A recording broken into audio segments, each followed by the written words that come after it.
Cecilia, siempre agradecido por la oportunidad de transmitir algunos temas críticos, siempre críticos en esta ley de extinción de dominio. En realidad es un tema que está generando bastantes problemas. De hecho, el día de ayer, el día de hoy, la República publica una reunión de especialistas sobre los temas que están relacionados con aquellos excesos en la aplicación de esta extinción de dominio. De hecho, también tenemos que contextuarlo en función de la acción de inconstitucionalidad que ha interpuesto la Defensoría del Pueblo y también vincularlo con una muy buena decisión del doctor Jean-Paul Tawada Pilco, el juez superior de la Corte de Trujillo, quien pues en uno de los poquísimos casos que se ha resuelto en segunda instancia declara infundada un proceso de extinción de dominio. En realidad, esto es muy importante. Vamos a ver. Es muy importante conocer el contexto para que vean que es una situación, pues, hasta ahora bastante debatible, no obstante, algunas líneas de interpretación jurisprudencial que están aplicando un poco literalmente las causales de extinción de dominio y esto está dando lugar a la afectación del derecho a la propiedad.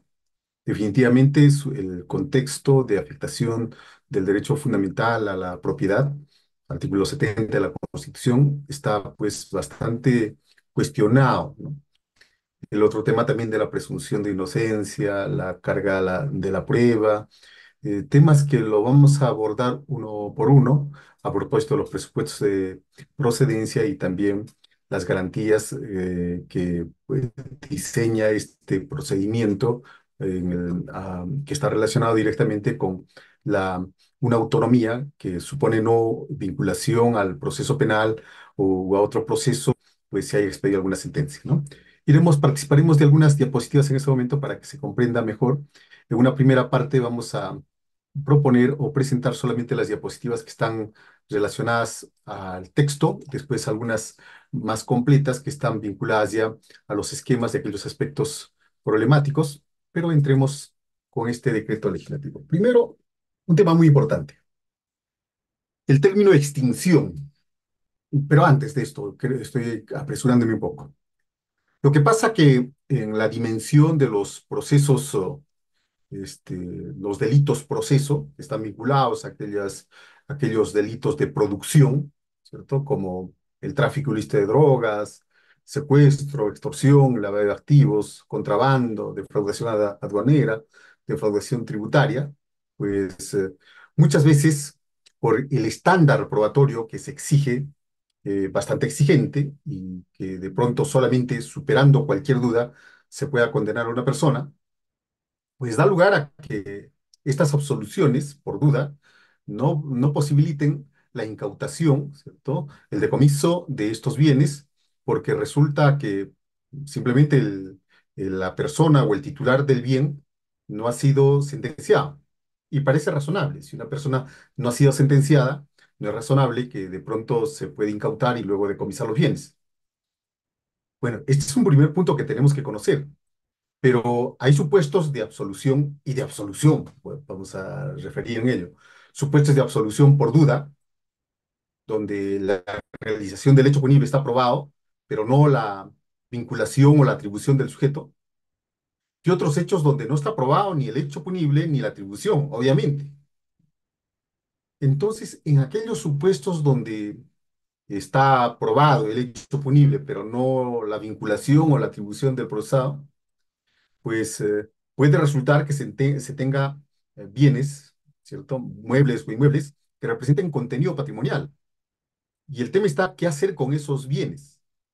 Porque resulta que si es que el Estado no diseña medidas para desincentivar los comportamientos delictuosos, eventualmente más bien la inacción del Estado podría dar lugar a incentivar la realización de estos delitos, porque si por duda se absuelve una persona, pero queda un patrimonio, un activo que puede ser utilizado, entonces no se estaría cumpliendo con esa función de desincentivar. Es muy distinto el caso donde se absuelve por insuficiencia de medios probatorios. En esos casos, pues el sobreseguimiento, o en su caso, si estamos a nivel fiscal, el archivamiento, no podría dar lugar a, si quieren, pensar en una extinción de dominio, ¿no? No, no. ¿Por qué? Porque simplemente no se probó el hecho punible ni la atribución, obviamente. Pero en el supuesto de duda, sí se aprueba el hecho punible, cualquiera de los que estamos haciendo acá, lavado de activos, contrabando, pero existe enervada o débiles fundamentos respecto de la atribución, pero el bien está ahí. A ver, pongámonos a pensar en un caso de contrabando de vehículos. Bien, los vehículos han sido inmatriculados indebidamente, los vehículos está probado que ha ingresado de contrabando, sí, todo está probado, pero resulta que la atribución, la vinculación de alguna persona al proceso no está probado y se absuelve. Y los vehículos claramente tienen procedencia delictiva. ¿Qué hacer frente a eso? Es decir, ¿la absolución daría lugar a que se devuelvan los vehículos de contrabando a estas personas? No. Se entiende que tienen procedencia ilícita y el Estado tiene que tomar algunas medidas, ¿cierto? Entonces, en esos supuestos no cabe duda que la necesidad de tomar medidas para que ese patrimonio no se extravíe, no se pierda, no se perjudique, va a dar lugar a que el Estado tenga que dar una respuesta, independientemente del decomiso o la incautación, sino un proceso, un procedimiento de extinción de dominio, de extinción de dominio. Bien, a ver, o si no, nos ponemos en el caso de la minería ilegal. Los instrumentos, la maquinaria que utilizan son de gran valor. Y en el caso de que de pronto en una actividad de interdicción las fuerzas del orden ingresan a ese campo minero, es evidente que van a incautar bastantes bienes costosos, ¿no? Entonces, algo se tiene que hacer con esos bienes.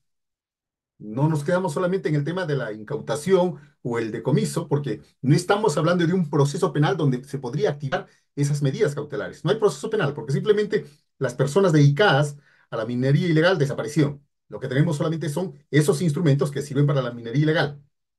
¿Qué hacer frente a esa situación?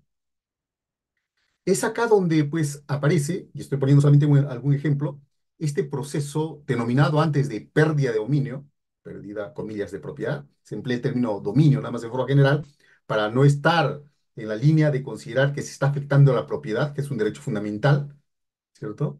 Sino que se emplea el término de dominio. Alguien está en dominio de un bien, mueble o inmueble, pero no necesariamente porque esté en dominio de ese bien mueble o inmueble es el propietario. Y acá ya vamos trabajando algunos temas muy importantes, porque resulta que la incorporación al patrimonio de una persona de determinados bienes tiene que ser conforme a las reglas del ordenamiento jurídico, es decir, a través de las transferencias de propiedad, donaciones, compraventas, cualquiera de las formas de adquisición legítima de la propiedad que regula la Constitución y el Código Civil, las formas de adquisición de propiedad.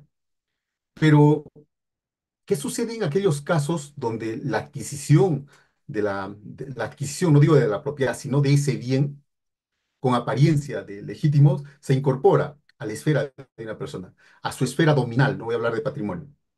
¿Qué sucede en el caso de esos camiones? ¿Qué sucede en el caso de esa maquinaria que se utiliza en la minería ilegal? ¿Qué va a ser de ello? Porque son bienes que corresponden a instrumentos delictuosos con los que se realiza la actividad de la minería ilegal. Son bienes que son el objeto de la actividad ilícita de contrabando, en el caso de los camiones. ¿Qué hacen en esos supuestos? ¿Podríamos afirmar que el ordenamiento jurídico ampara su incorporación como patrimonio? No. Ese es un primer punto para reflexionar. No, ampara el ordenamiento jurídico como propiedad legítima aquella que es incorporado a través de las reglas que establece la Constitución, el Código Civil y demás normas del ordenamiento jurídico. Pero aquellas que tienen procedencia delictuosa, no, son patrimonio maculado que nunca va a configurarse como propiedad.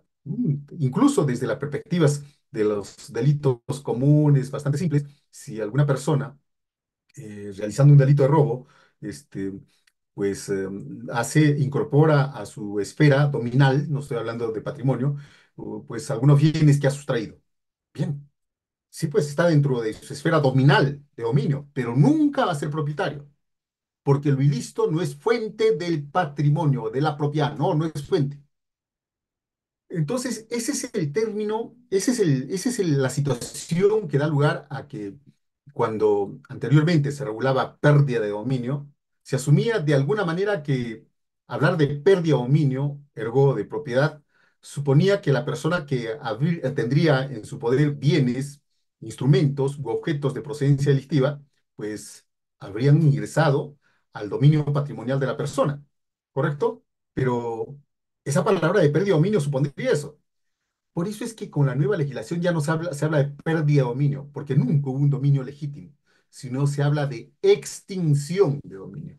Extinción de dominio. Ese dominio de facto que tiene esa persona, ¿cierto? Se debe extinguir a través de ese procedimiento de extinción de dominio, ¿no? Entonces, era necesario hacer estas precisiones para poder ir desarrollando cada uno de los aspectos problemáticos que presenta este decreto legislativo sobre extinción de dominio. Vean, el ámbito de aplicación está clarísimo.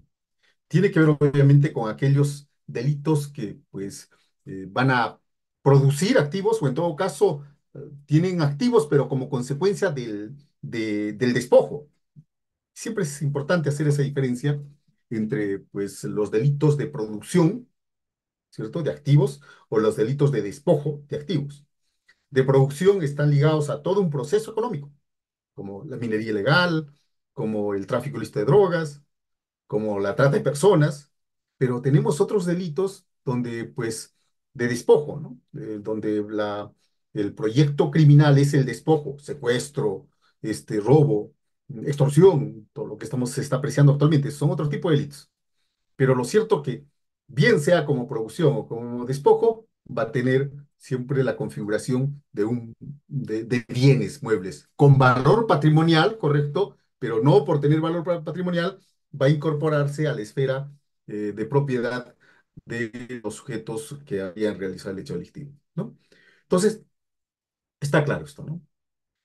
Tiene relación con la derivación de las siguientes actividades ilícitas. Seguramente a partir de ahora vamos a hablar de las actividades ilícitas. Y cuando hagamos referencia a las actividades ilícitas, no tenemos por qué referirnos a faltas administrativas, ojo con ello, sino a las actividades ilícitas que están previstas en el artículo 1 y que en todo caso, si se va a incorporar otras actividades ilícitas, tienen que homologarse a su naturaleza delictual. ¿De qué habla este artículo 1? Dice, cuando se produce, obviamente, se ha constituido un bien patrimonial como objeto, instrumento, efecto, ganancia, ¿en qué delitos? Contra la administración pública. Estamos hablando de los delitos de corrupción, de los delitos de abuso de poder funcionarial, ¿no? Delitos contra el medio ambiente, tala, por ejemplo, tráfico ilícito de drogas, terrorismo, secuestro, extorsión, trata de personas, lavado de activos, contrabando, defraudación aduanera, defraudación tributaria, minería ilegal, pero vean esta forma análoga a cómo se tiene que ver. Y otras actividades ilícitas, ¿se entiende? Con capacidad de generar dinero, bienes, efectos o ganancias de origen ilícito o actividades vinculadas a la criminalidad organizada. Pero la interpretación de este artículo 1 tiene que ser restrictiva. De este ámbito de aplicación no podemos derivar en forma alguna que se puede promover un proceso de extinción de dominio por alguna falta administrativa, por algún ilícito administrativo o ilícito civil, porque el ámbito de aplicación está clarísimo, ¿no?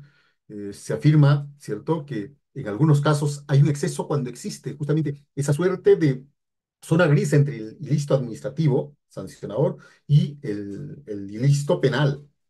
En estos casos, obviamente, se tiene que estar por la duda. Pero quedémonos con este término que se denomina actividad ilícita, que es el fundamento central respecto del cual se debe exigir un estándar de prueba. ¿Cuán importante es a propósito de la extinción de dominio ese estándar de prueba? ¿No? Porque solamente sobre la base de indicios, ¿cierto?, convergentes, conducentes, se puede imputar o atribuir el origen en esa actividad ilícita, porque si no se tiene esa actividad ilícita, por lo menos en el estándar que exige este decreto legislativo, entonces no se podría realizar un proceso de pérdida de dominio simplemente por sospecha, sin que tenga una base indiciaria que permita afirmar esa actividad ilícita. Como vuelvo a reiterar este problema, y quizás acá está, este es el quid del asunto cuando de pronto, solamente por sospecha, por mero desbalance patrimonial, se tenga que presumir la ilicitud. Vamos a ver cada uno de esos puntos. Bien. Los principios que regulan este procedimiento a la par iremos haciendo alguna revisión de los cuestionamientos que ha hecho la Defensoría del Pueblo contra este decreto legislativo, son el principio de nulidad. Dice, todos los actos que recaigan sobre bienes de origen o destino contrario al ordenamiento jurídico, es decir, la actividad ilícita, son nulos de pleno derecho. En otras palabras, este principio de nulidad lo que hace referencia es que, y nos parece que el término debió ser inválido, que cualquier, ¿cierto?, bien que tenga un origen ilícito, origen en una actividad, ¿cierto?, son inválidos y susceptibles de declararse nulos, ¿cierto? Sino que acá hacen directamente referencia a la nulidad. Es decir, no tendrían efectos jurígenos.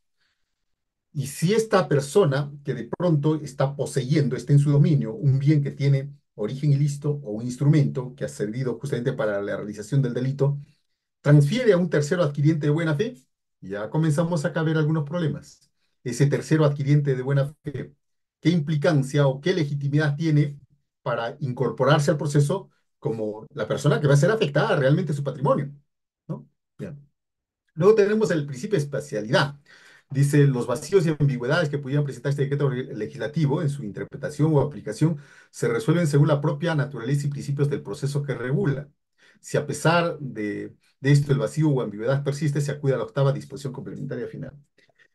Acá, si bien es cierto, estamos hablando de una especialidad, pero el problema que se va a presentar es cuando de pronto esa especialidad deja de ver, deja de ver que muchas de las características que corresponden a la ilicitud de ese bien, a la procedencia ilícita de ese bien, a la actividad ilícita que sería la fuente de ese bien, pues no estaría vinculado, ¿cierto?, a una especialidad de corte penal.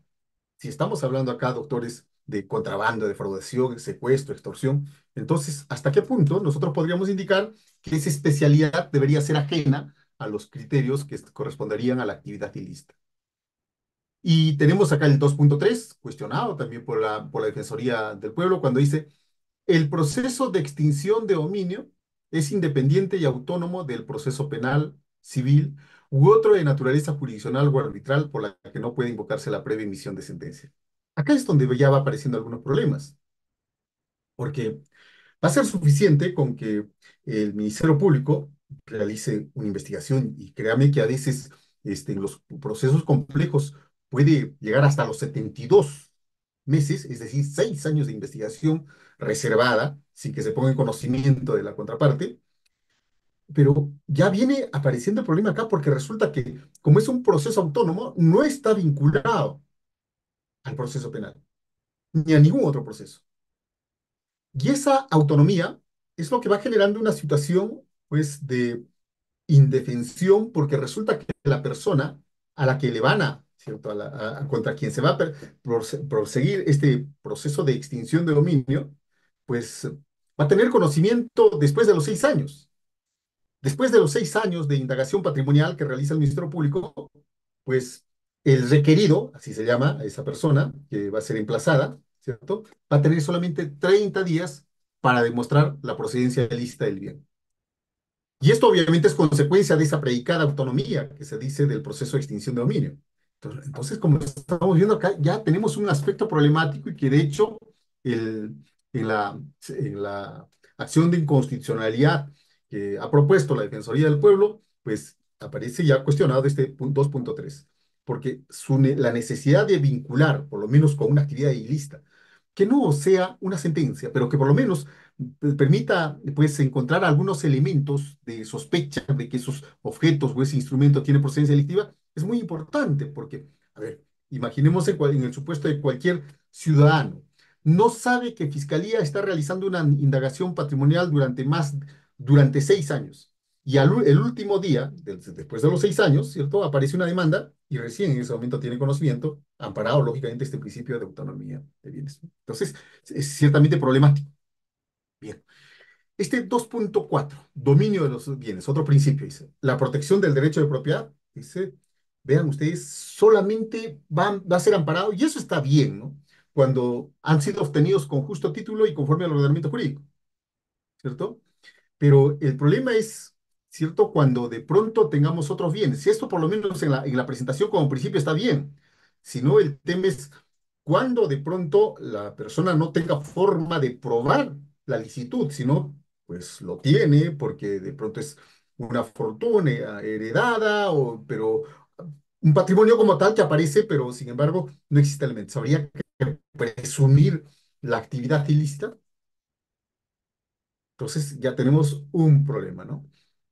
Asimismo, dice, poseer, detentar o utilizar bienes de origen ilícito o destino ilícito no constituye justo título. Eso lo hemos dicho desde de entrada. Claro, no, nunca el bien de procedencia ilícita o la actividad ilícita va a ser un justo título.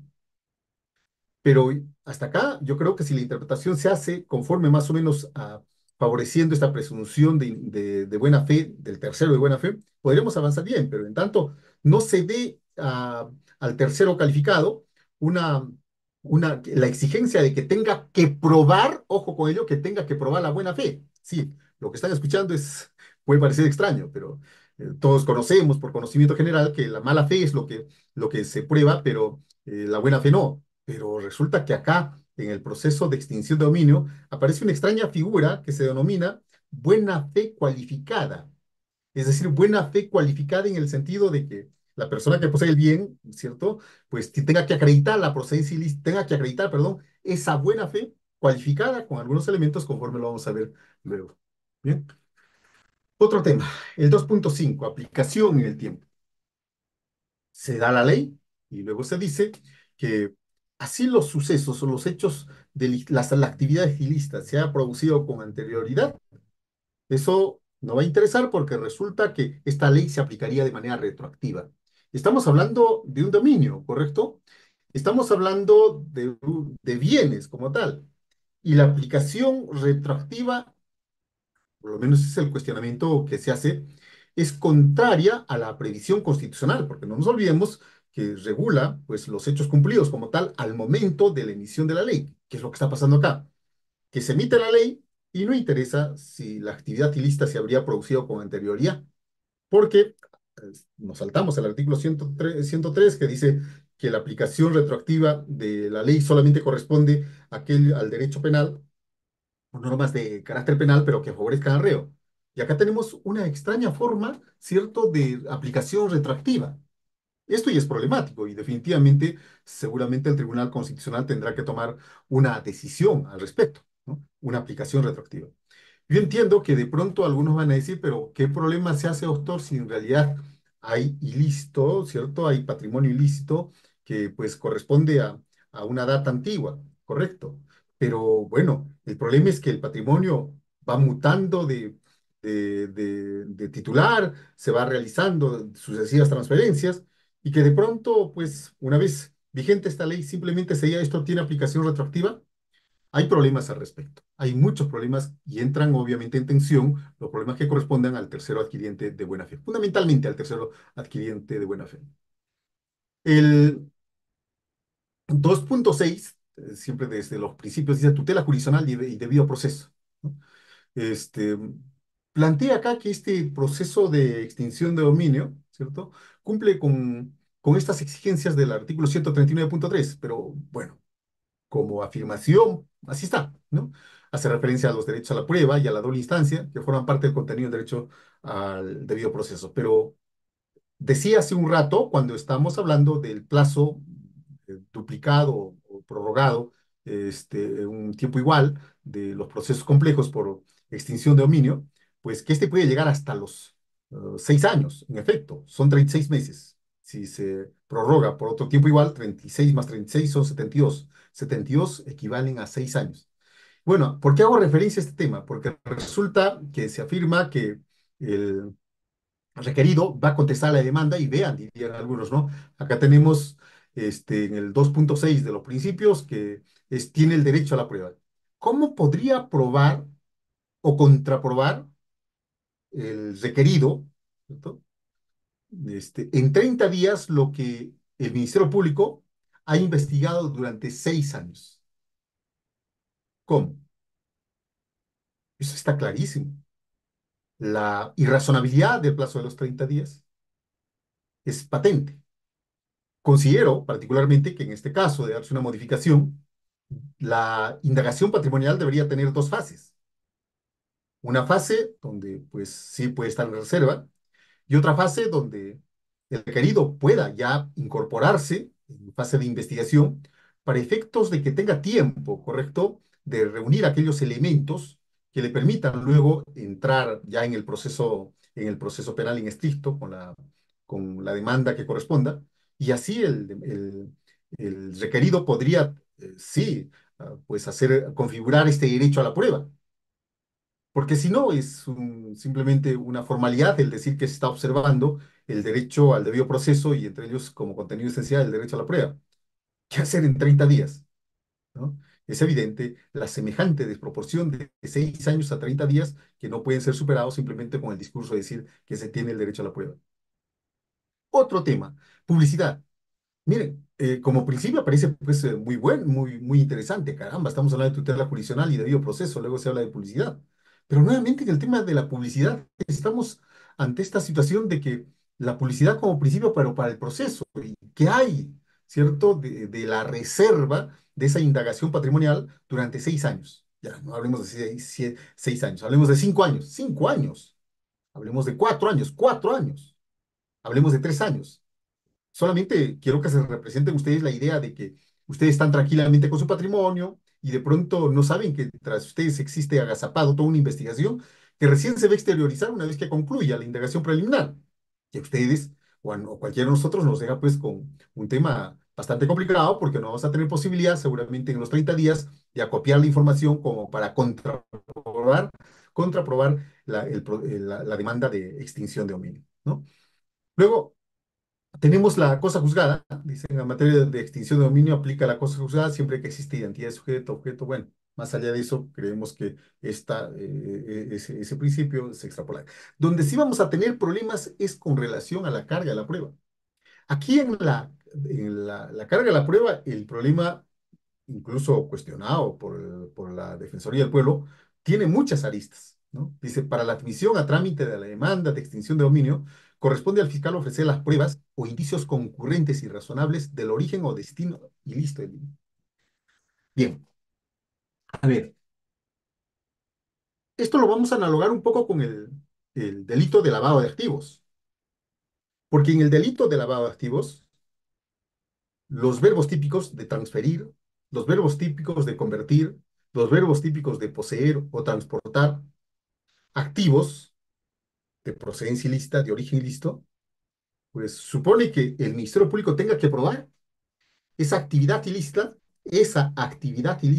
¿correcto? En un estándar de exigencia más allá de toda duda razonable, dice la sentencia casatoria plenaria 1/2017.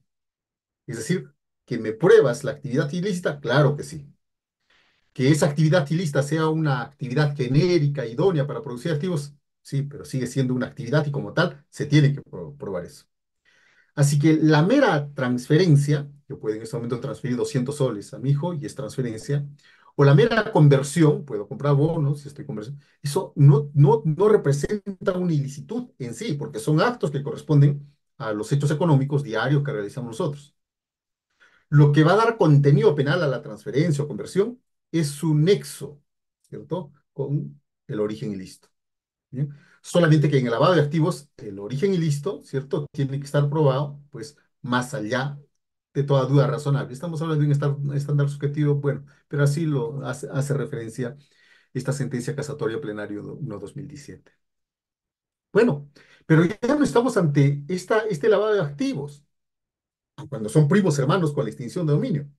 Lo que pasa que ahora, más bien, si bien es cierto, se absolvió por lavado de activos, porque resulta que no hubo forma de vincular al imputado con esa transferencia de procedencia ilícita o esa conversión de activos de origen ilícito, y se le absuelve.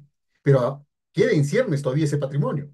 Y por tanto, para estos efectos, se va a acudir al proceso de extinción de dominio donde, como están leyendo ustedes, y acá no estamos variando en absoluta, se exige que el Ministerio Público tenga que presentar indicios concurrentes y razonables del origen ilícito. Eso en primera instancia está bien, así como está claro.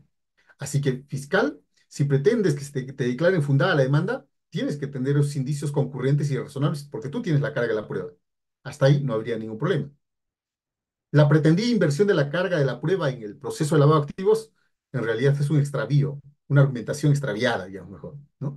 Porque eso afectaría obviamente la presunción de inocencia, y sabemos que la presunción de inocencia tiene en su base, como principio, como contenido esencial, ¿cierto? Que solamente se puede condenar a una persona con prueba suficiente. Y quien tiene el deber de la carga de la prueba es el Ministerio Público. Sí, es el estándar. Correcto, pero cuando hablamos de la pérdida de dominio, eso supone, se asume que se tiene que presumir la sospecha de ilicitud. No, porque lo están viendo. Dice que tiene que ser probado con indicios. Pero luego la segunda parte es donde sí aparece el cuestionamiento que se tiene que realizar y el cuestionamiento que está realizando la Defensoría del Pueblo. Cuando haga referencia, por favor, a esta demanda de inconstitucionalidad de de la Defensoría del Pueblo, lo tenemos que quitar el contexto político, porque pues a veces desde lo político social y a través de los medios de comunicación se pretende explicar o cuestionar alguna determinada ley, ¿cierto? Porque aparentemente esto serviría a determinados operadores políticos.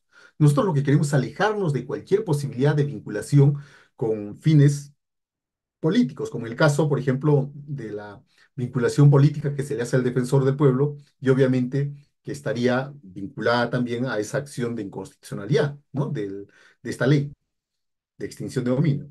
Pero por eso es que nosotros no nos vamos al tema de holístico de todo el tema, sino nos vamos exclusivamente, estamos evaluando cada uno de estos requisitos, de estos presupuestos, de estos principios que regula la propia ley, y es en función de ello que estamos analizando justamente su constitucionalidad o inconstitucionalidad. Bien, en ese sentido, ¿alguien puede dudar que en este principio 2.9 dice en la última parte, admitida a trámite la demanda, corresponde al requerido demostrar el origen o destino ilícito del mismo? Y esto ya presenta problemas. Porque resulta que al Ministerio Público le correspondería solamente presentar la demanda y afirmar sospecha de la actividad ilícita de donde procedería ese patrimonio. Nada más, nada más. Y resultaría que, miren, en esos 30 días, no los 6 meses, resultaría que el demandado tendría que demostrar el origen lícito o destino lícito del mismo. Ya tenemos problemas. Porque es bueno recordar, estimados doctores, al igual que en el delito de lavado de activos, durante buen tiempo se asumió como prueba fundamental la pericia contable. Ha sido a propósito del caso Sánchez Paredes, donde pues después de un despliegue increíble, superlativo de actividad experta, de actividad de peritos, el posicionamiento de las pericias económicas fue gravitante, porque resulta que las limitaciones de la pericia contable, pues impedían que de pronto a personas que no llevaban registros contables, libros contables, comprobantes de pago, sino que realizaban actividades informales como la reina la papa, la reina el zapallo, en las paradas, en los mercados de productores, pues no llevaran esos registros de tal manera que los peritos contables no podían procesar esa información porque simplemente esos estados financieros que ellos emplean como métodos para establecer desbalance patrimonial, situación patrimonial, flujo de caja, esos estados financieros no pueden procesar información o hechos económicos que no estén registrados. Y aparecía acá un vacío. ¿Qué hacer con estas personas que sí desarrollan hechos económicos y que tienen ingentes cantidades de ingresos? Se puede cuantificar con una suerte de metodología cualitativa esos ingresos que tendría esta persona. Claro que sí se puede, pero obviamente se requiere de una disciplina que pueda modelar esa actividad y de pronto llegar a unos resultados cuantificados. Y es donde se rescata a la economía, la pericia económica. Una pericia económica que utiliza el método cualitativo, una pericia económica que pues se sustenta en datos objetivos, ¿correcto? ¿Cierto? Pero que tiene que realizar una interpretación. Por ejemplo, a ver, en este año, ¿cuánto estuvo el kilo de papa? Listo. El ingreso promedio o la venta promedia que tienen esas personas que traen la papa o la cebolla, Arequipa, ya está. Y van haciendo unos cálculos de tal manera que emplean fórmulas y finalmente lo aplican y resulta que van llegando pues conclusiones como tal. Entonces, recién vamos viendo cómo la ciencia económica, aplicando los modelos, ¿correcto? Modelos que son diseñados para la economía informal, en el caso, por ejemplo, de las actividades informales que se llevan adelante las grandes paradas, mercados productores, pues van a permitir aproximarnos con alto grado de probabilidad de cuál sería el patrimonio que tendría esa persona. Pero saben que una pericia económica, por su propia naturaleza, una pericia económica por su propia naturaleza es compleja, porque tiene que hacer una suerte de pues aproximación del patrimonio histórico que tiene la persona desde su vida o su actividad económica. Imaginémonos la reina de la papa, que tiene 10 años trabajando retrotraerse año por año, saber cuál era el costo de vida, cuánto costaba la papa en determinados tiempos, cuál era las ventas diarias, ver el tema con la canasta familiar para establecer una suerte de modelo, es complejo. Y si se tiene que periodizar por años, son 10 años que tiene que ver con todo ese hecho histórico. ¿Y esa pericia cuánto va a demorar? ¿Tiene libros contables como para que de pronto los contadores fácilmente puedan hacer registro? No digo fácilmente, pero por lo menos de una manera menos compleja. Obviamente no. Y por ventura creemos que si a la reina de la papa se le inicia un proceso de extinción de dominio, ella en 30 días podrá realizar una pericia económica para justificar el origen ilícito. Lícito, actividad informal, pero lícito. Diferenciemos economía informal de la economía ilegal. Una cosa es ser un bucero, ¿cierto? Comprando ropa, zapatos usados, botellas, un bucero, actividad informal. Y otra cosa es la minería ilegal, realizar explotación minera en zonas prohibidas, ¿cierto? Entonces, diferenciemos ello, ¿no? Y ahora nosotros no estamos refiriendo que estas pericias tengan que estar relacionadas con la actividad informal, perdón, ilegal, sino con la actividad formal. Pero el plazo de 30 días. Y vea lo que dice acá. Admitida a trámite la demanda, corresponde al requerido demostrar el origen o destino lícito del mismo. 30 días. 30 días. Lo que está pasando acá, y como bien señala la Defensoría del Pueblo, se está afectando a la presunción de inocencia. Entonces, el tema como bien es crítico y bueno, el gran problema es que normalmente estos procesos de extinción de dominio buscan pues, eh, no fortunas, sino pequeños patrimonios, ¿cierto? Que está muy distantemente vinculado a mis actividades ilícitas y suficiente con ello como para que se demande, perdón, para que se declare fundada una pretensión de extinción de dominio. Bien, en el artículo 4, ¿cierto? Tenemos las garantías procesales y adopción de medidas limitativas, ¿no? Pero lo importante en este caso es que se hace referencia a medidas limitativas, pero previo orden judicial, pero ¿cómo se podría realizar medidas limitativas? No estamos hablando del decomiso inicial, en esa fase de reserva del proceso. En realidad impacta, en realidad genera una situación de vacío esos 6 años de investigación en reserva, ¿no? Porque después ya cuando se ha interpuesto la demanda en ese brevísimo plazo irrazonable a comparación de los 36, de los 6 meses, pues ¿de qué sirve que se le reconozca al requerido el hecho de que acceda al proceso? Claro, si me he interpuesto la demanda, voy a conocer el proceso en un día, 2 días, 3 días y ya me quedan solamente 25 días o 20 para contestar la demanda. Dice, puede acceder al proceso directamente a través o a través de la asistencia y representación de un abogado. ¿Sí? Así sería, es decir, toda esa cantidad de información que habría reunido el Ministerio Público puede ser lecturado, interpretado y plantear contraprueba por la defensa en esos escasos 30 días. El problema es complicado, ¿no?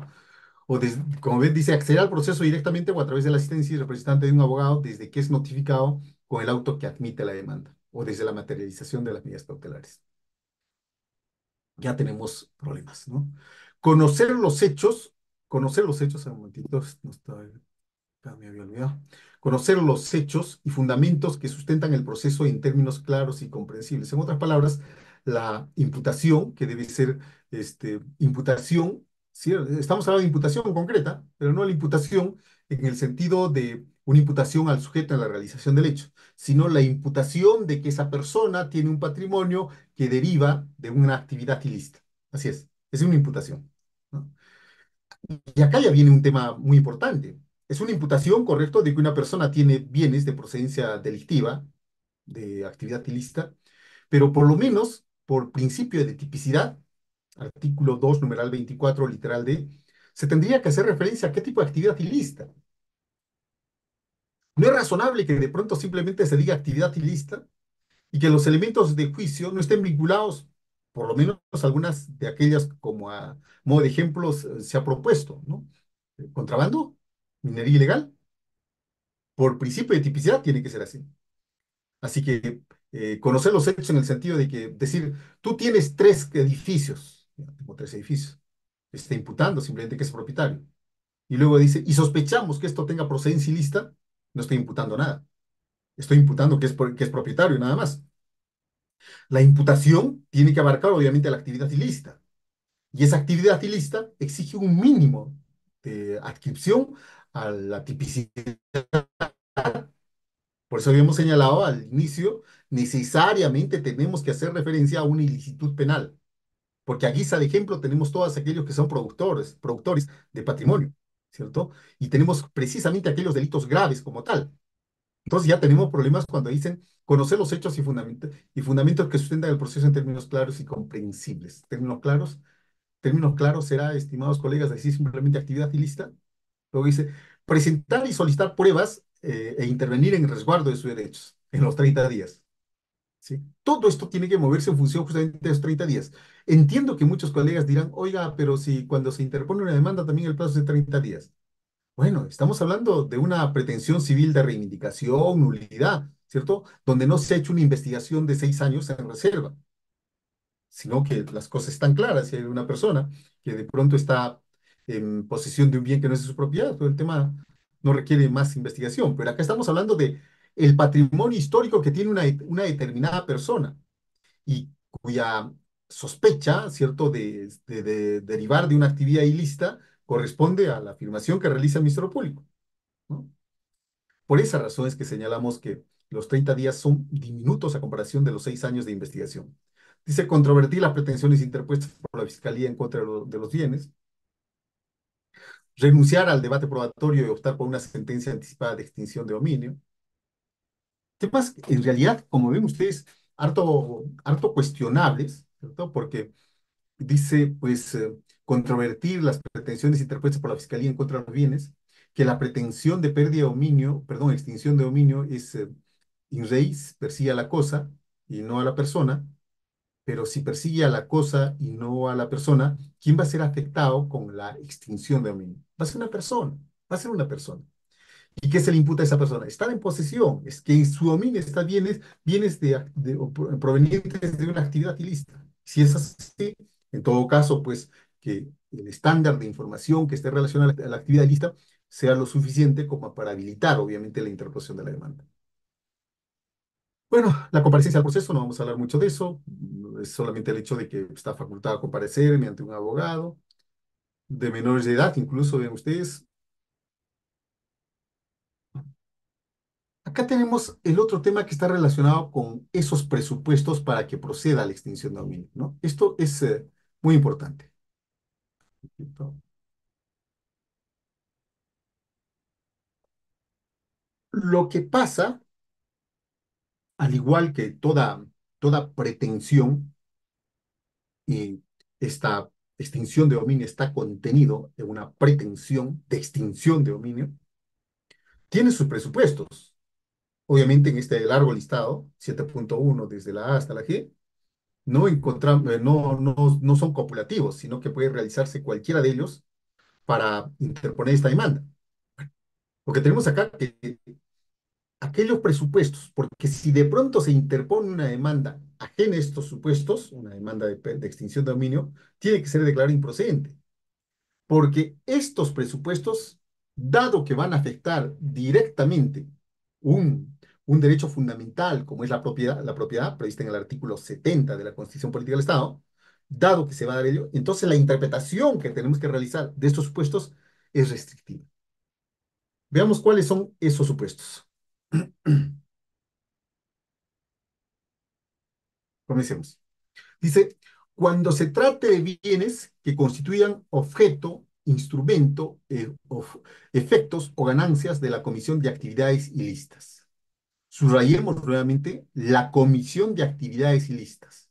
Y con ello lo que estamos significando es que se trata de delitos, cualquiera de los referidos anteriormente, salvo aquel patrimonio que deba ser destruido. Y nos ponemos en el caso, por ejemplo, de droga, pasta básica, dinamita, explosivos, ¿listo? Entonces, por su propia naturaleza deben ser destruidos o no sean susceptibles de valoración patrimonial. Ya está. ¿No? Ya nos ponemos en ese supuesto. Pero cuando dice, cuando se trate de bienes que constituyan objeto, un vehículo que ha sido introducido al país por contrabando, instrumento, también un vehículo que está condicionado para transportar contrabando, efectos, a ver, ingresa una cantidad de tractores, máquina pesada para la minería ilegal, o ganancias, ¿correcto? Se incautó ya no 10 barras de lingotes de oro, sino 100 lingotes de oro, no sé cualquiera sea el monto, de la Comisión de Actividades Ilícitas, minería ilegal para el caso, ¿cierto?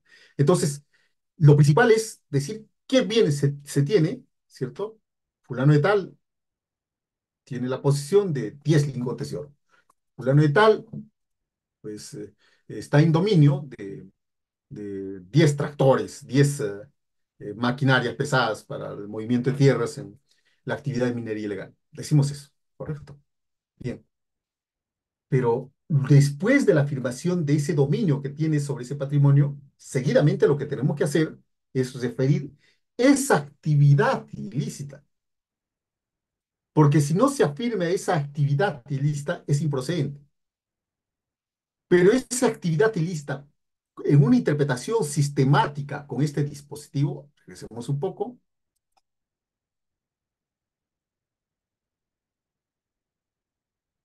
¿cierto? Este dispositivo 2.9, que corresponde al fiscal ofrecer la prueba de indicios concurrentes y razonables del origen ilícito, ¿cierto? Hagamos una interpretación sistemática, obliga ciertamente a que se tenga, que el Ministerio Público no solamente afirmar la actividad ilícita, sino presentar aquellos medios, aquellos medios probatorios, aquellos elementos de juicio que permitan anclar la sospecha en datos objetivos. Porque si no tienen esos elementos y es una mera afirmación, y no hay forma de ligar justamente este patrimonio con alguna actividad productora de activos, debe ser declarado improcedente. Así que ese nexo tiene que ser afirmado y debe descansar necesariamente una suficiente cantidad de información. Un estándar. ¿Cuán necesario es trabajar acá con los estándares probatorios? ¿Qué estándar probatorio se va a exigir respecto a esa actividad ilícita? ¿Será la misma que corresponde al lavado de activos, más allá de toda duda razonable? ¿O estamos ante un tema patrimonial y por lo menos llegaremos al estándar de probabilidad preponderante, que es propio del derecho civil? Por lo menos lleguemos a eso, pero no disminuyamos el estándar. Digamos que la actividad ilícita tiene que alcanzar ese estándar de probabilidad prevalente o preponderante. Solamente así salvaríamos la legitimidad de esta demanda. Pero si solamente se afirma y de pronto llegamos a considerar que lo que manda es esta última parte, ¿cierto? El tema de que el requerido es el que tiene que demostrar el origen o destino ilícito del mismo, ¿qué va a hacer ese requerido en los 30 días? ¿Qué va a hacer? Si se le están imponiendo simplemente esa carga de que debe aprobar la ilicitud, dado que el juez no tuvo el cuidado al inicio de la demanda de decir, si me estás afirmando actividad ilícita, dime cuáles son aquellos elementos que tienes que respaldar tu demanda. Entonces, Esto creo que desde una perspectiva de establecer cuál es el estándar patrimonial es muy importante. Porque si no, doctores, en esa suerte de, pues, de fiebre para que proceda la extinción de dominios, hacer una suerte de cruzada nacional para que se optimice, se está afectando patrimonios, pero de personas de pequeño patrimonio, de personas que se han dedicado a la economía informal. Y eso ciertamente es complicado, muy complicado, ¿no? B. Cuando se trate de bienes que constituyan un incremento patrimonial no justificado de persona natural o jurídica, por no existir elementos que razonablemente permitan considerar que proviene de actividades ilícitas. Acá ya el tema ya preocupa, porque hay de ustedes, de cualquiera de ustedes, que tenga un patrimonio y que haya extraviado las facturas o las boletas, los comprobantes de pago, o no tengo un documento donde por lo menos pueda considerarse que es consecuencia de una relación contractual de donación, transferencia, compraventa, no sabemos qué. Porque lo que va a resultar es que se hace una suerte de pericia contable, y se establece que el patrimonio que presenta esta persona este, no corresponde a los ingresos que ésta habría tenido y hay problemas. ¿Por qué esto presenta particulares problemas? Les explico rápidamente. El desbalance patrimonial es una categoría que pertenece al derecho tributario. Bueno, ha sido incorporado ahora como tal. Y el desbalance patrimonial, a propósito de este objeto penal primo hermano de la extinción de dominio que es el lavado de activos, no es un elemento del tipo, no es un elemento del tipo, sino que es un indicio que permitiría afirmar la ilicitud de la procedencia, nada más, pero no es elemento del tipo. Pero en la pérdida de dominio lo están considerando como un requisito de procedencia solamente el incremento patrimonial no justificado en persona natural. Pero con toda seguridad, si ustedes tienen una cuenta en el banco de crédito, en cualquier entidad bancaria, y se les pide que se practique una pericia, seguramente a partir de tal periodo, seguramente el contador lo que va a decir, el saldo inicial corresponde, a ver, dice del de 2015. El saldo inicial en el 2015 es el monto que ustedes tenían en su cuenta bancaria. Si en su cuenta bancaria tenían 10.000 soles, ese es el saldo inicial, saldo contable inicial. Ustedes reclamarán, dirán, doctor, pero ese monto no es el saldo inicial, porque resulta que yo tengo un patrimonio histórico, tengo mi casita, tengo mi frigider, tengo mi televisor, tengo mi laptop, tengo un conjunto de bienes que obviamente superan los 10.000 soles. Pero el contable le va a decir, no, para mí me interesa información que esté registrada y que sea fiable. Y la única información que esté registrada y sea fiable es ese monto que aparece en tu cuenta. Y a partir de ahí te comienzo a hacer la pericia. Y si resulta que al finalizar en este periodo, al 2005, resulta que tienes un patrimonio que excede los 10.000 nuevos soles, desbalance patrimonial. ¿Por qué? Porque no están calculando ese patrimonio histórico, sino solamente el saldo contable. Es evidente que considerando la materialidad del patrimonio que tienen, siempre van a estar en rojo. Siempre van a estar en rojo. Entonces, si en ese proceso, ¿cierto?, de indagación patrimonial, el Ministerio Público comienza a realizar solamente una indagación patrimonial sobre la base de una pericia contable, están perdidos. Están perdidos. Porque el perito contable, vuelvo a reiterar, va a partir de una base que es el saldo inicial formal, ¿correcto? El saldo inicial formal, y a partir de ello realiza la pericia. Al finalizar, como ciertamente patrimonializado en este momento van a tener un monto que excede esos 10.000 soles, ¿cierto? Porque tiene un patrimonio histórico que puede ser de 100.000, 200.000 o 500.000, van a decir, hay desbalance patrimonial. Hay desbalance patrimonial. Porque resulta que la propia indagación preliminar, el Ministerio Público no ha tenido, ¿cierto?, la diligencia de que se realice pericias económicas, la diligencia de que de pronto en esa indagación patrimonial no incurre en ese sesgo de confirmación. Ah, como tiene patrimonio, presumo que viene del narcotráfico. Ah, como tiene patrimonio, presumo que viene de la minería ilegal. Porque lo importante sería, si hay una indagación patrimonial, indago, pues, pero no formalmente, sino indago a través de la ciencia económica para ver si ciertamente en esos 36 meses, 72 meses, pueda procesarse y decir, sí, señor, el patrimonio histórico de esta persona es 200.000 nuevos soles. Más los 10 que tiene en el banco son 210.000. Ahora veamos en este periodo si pues los ingresos corresponden a la renta, a la rentabilidad de este patrimonio, y si corresponden, listo. Pero por ventura, y eso habría que preguntar a los señores fiscales de extinción de dominio, ¿qué tipo de pericia realizan durante esos 36 meses, durante esos 72 meses? Porque si es contable nada más, hay de aquel requerido. Hay de aquel requerido porque simplemente le estaban diciendo, te estoy contando solamente tu cuenta bancaria. Te puedo computar tal vez la declaración jurada, pero yo también dudo, porque lo que requiero es base de que esas operaciones se realizaron. Pero ya tenemos problemas. Ya tenemos serios problemas al respecto, ¿no? Bien, entonces, este es un tema de cuidado, como ven, cuando se trata de bienes que constituyen un incremento patrimonial no justificado de persona natural o jurídica, dice, por no existir elementos que razonablemente permitan considerar que proviene de actividad ilícita.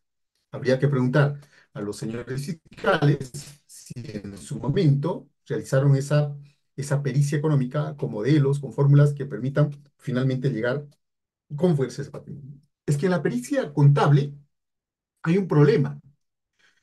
Para que puedan partir ellos y realizar una pericia de un determinado periodo, ¿cierto? Y cuando no tienen información cuantificada o registrada, requieren de un informe experto. Y el informe experto no solamente lo da el economista. Si estamos hablando de una construcción, ¿cierto? La inversión que se habría producido en ello está relacionado, que duda cabe, ¿cierto? Con, pues, este, los materiales con las que se realizó, las vigas, y eso lo va a hacer un ingeniero. Y el ingeniero seguramente en su informe experto más o menos podrá llegar a un cálculo. Y ese informe experto va a ser el punto, ¿cierto? Base para efectos de que cuantificado pueda de alguna manera señalar cuál es el patrimonio inicial. Pero si el perito se encierra simplemente en que, pues, con sus estados financieros y sus categorías puede realizar una pericia, siempre vamos a llegar a un desbalance patrimonial. Esto tiene que ver realmente con una incipiente preocupación por la prueba pericial. Carmen Vázquez, este, una profesora de la Escuela Girona, insiste en este problema de la prueba pericial, porque resulta que o asumimos un modelo de educación, dice, donde por lo menos la teoría, el método que emplean los peritos sean presentados de manera didáctica, comprensible, para ver luego que los jueces evalúan si esa información que están procesando a través de esos métodos, pues han sido procesados adecuadamente. Pero lo que sucede más bien en nuestra práctica es que los jueces epistemología, pues estén más orientados a la delegación, una suerte de cajanegrismo, caja negra. Es decir, acá tienes los datos, se mete una caja negra, la caja negra viene a los peritos y acá tienes las conclusiones. A mí me interesan solamente las conclusiones.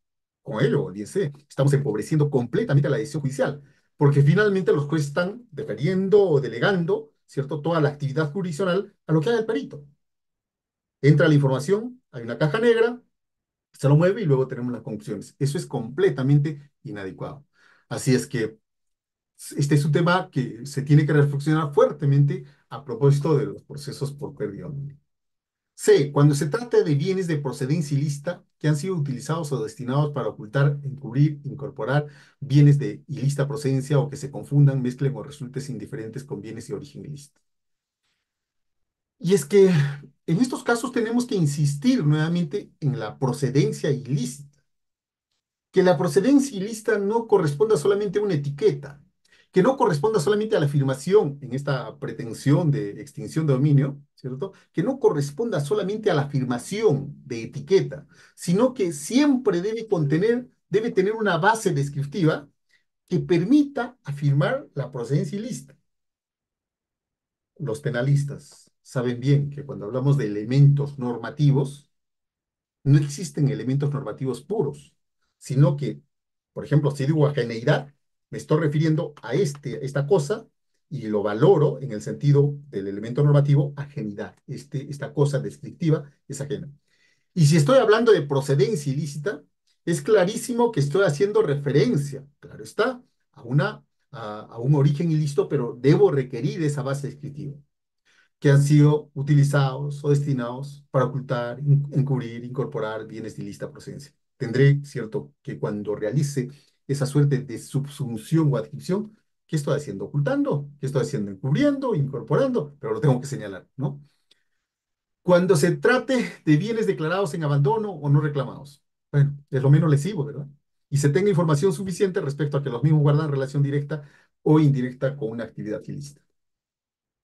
Están en abandono, camiones que transportaban cantidad de mercadería de contrabando, en esas famosas culebras en las fronteras, ¿correcto?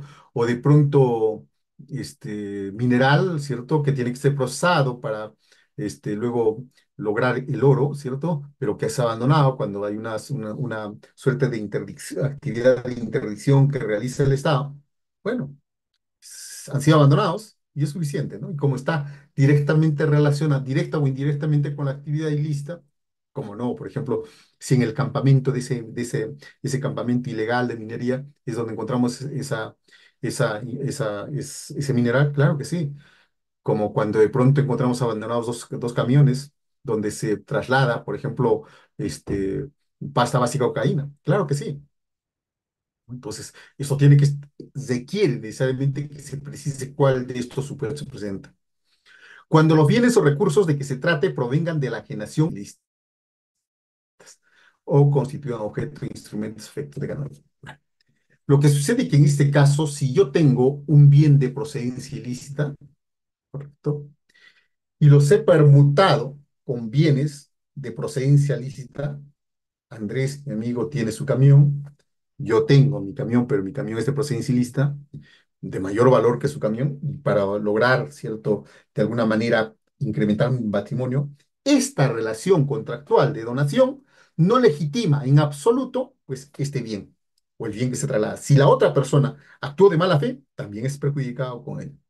Cuando los bienes o recursos de que se trate provengan de la enajenación o permuta de otros que tengan su origen directo o indirecto en actividades ilícitas o constituyan objeto, instrumento, efecto o ganancias de las mismas. F. Cuando se trate de bienes y recursos que han sido afectados dentro de un proceso penal y que el origen de tales bienes, su utilización o destino no hayan sido objeto de investigación o habiendo sido causa. Acá, si estamos hablando, por lo menos en este supuesto, de una dependencia de un proceso. Así que la predicada autonomía del proceso de extinción de dominio se ve enervada con este literal. Si me estás hablando que uno de los presupuestos de procedencia es que se trate de bienes que estén vinculados a un proceso penal, es obvio, va a depender de ese proceso penal.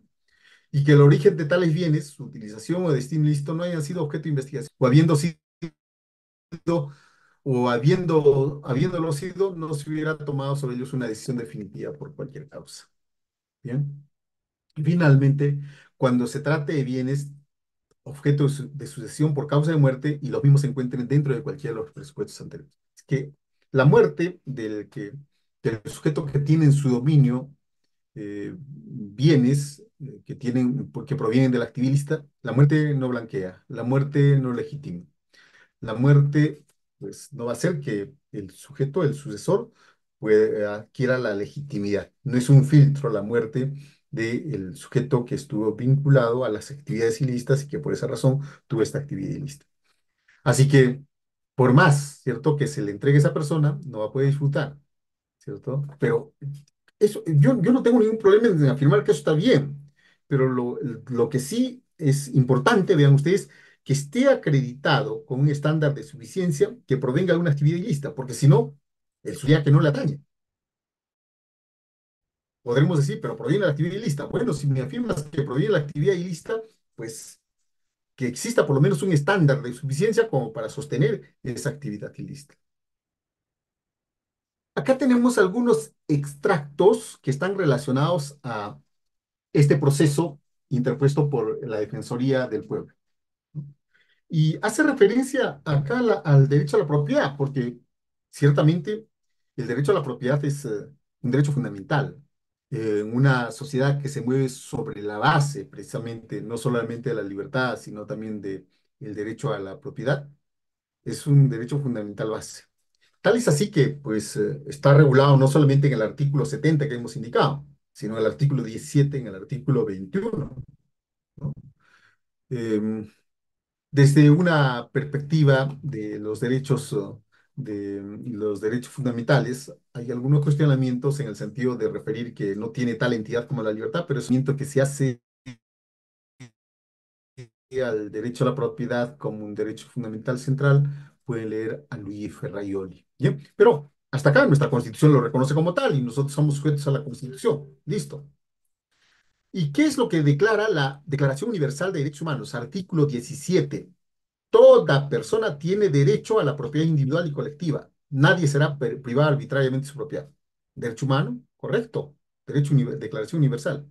La Convención Americana sobre Derechos Humanos, en adelante, bueno, ya están las siglas. Artículo 28, al uso y goce de los bienes. La ley, vean lo que dice, puede subordinar tal uso y goce de interés social. Está haciendo referencia a la ley.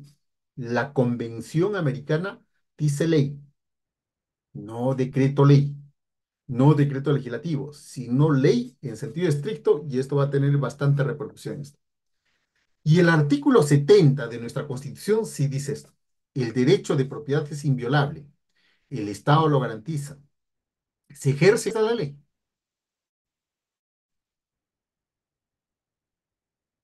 La ley en sentido estricto. No la ley y otras normas que tengan igual rango, ¿no? Sino otras normas que tienen igual rango, pues tenemos un decreto supremo de urgencia. Otras leyes, otras normas que tienen igual rango, tenemos las resoluciones legislativas. Otras normas que tengan igual rango de ley, tenemos los decretos legislativos. Pero no, el empleo del artículo 70 para garantizar el derecho a la propiedad dice ley. Y uno de los cuestionamientos que se hace precisamente a este decreto legislativo es que no es una ley, sino es un decreto legislativo con rango de ley. Así que dice, el Estado lo garantiza y se ejerce en armonía con el bien común y dentro de los límites de la ley. A nadie puede privarse de su propiedad, sino exclusivamente por causa de seguridad nacional o necesidad pública declarada por ley, y previo pago en efectivo de la indemnización, otra vez ley. Este artículo 70 remarca dos veces el tema de la ley. Sabemos que, por ejemplo, el principio de reserva de ley para los efectos de los impuestos, el principio de reserva de ley para configurar tipos penales y el principio de reserva de ley también para tutelar el patrimonio, ¿no? Entonces, este es un primer punto que se cuestiona, ¿cierto?